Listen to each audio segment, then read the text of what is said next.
Oh, touch so. Genius boy. Small to big. Tuzagiza hatuoni mwanga, tukiamini ipo siku labda. Tulishajenga kozi tulipanga, tukiamini tutafika Bwana. Haikuwa rahisi, tuliishi kwa imani, tukiamini tutafika Bwana. Haikuwa rahisi, tuliishi kwa imani, tukiamini tutafika Bwana. Hello watafutaji, watoto wa maskini kutoka inchi huru isiyokuwa na rubani. Ndoto zetu zinakufa kwa kusema tukuoni. Nilitamani kwa rubani ila ndege sisioni. Nisoma kwa mshumaa ili siku moja nami niwe mtabibu. Mama yangu alisema, mwanangu soma sana japo ada ni kibazo.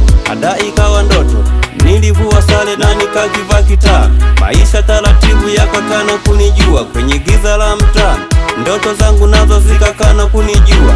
Ukiwa masikini hata ndoto zako nazo hazikuamini. Yani kweli ka hadithi, niandika malengo tu kwa hamu na bashasha, kisha nikafunika kwa maumivu na machozi. Ndoto za giza hatuoni mwanga, tukiamini ipo siku labda.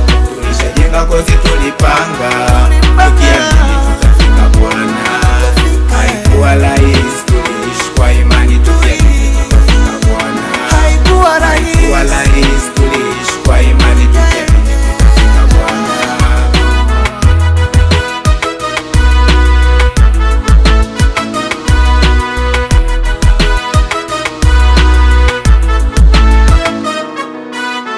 Wenye nazo wanakwea, mimi nipo geto. Napigania mlo leo, kesho sitambui nitakula nachopenda au nitakachopata. Elimu iliwatupa wengi wakafaulu kwa hila. Niliamini haki, sasa naitwa mjinga. Kila siku natukano kisa na uza sigara. Sio kwa kuwa nataka, ila kisa dunia imeamua tu kukaza. Wanasema vumilia, ilume wahilala nja kwa siku hata mbili. Utaelewa vumilia, neno zuri vitabuni. Ila tunaamini japo kuwa giza nene, kwamba kuna mahali ndoto zetu zitapata mwanga. Tutaacha mabaki kwenye kuta za mateso, kila waliobakia watu ite mashujaa.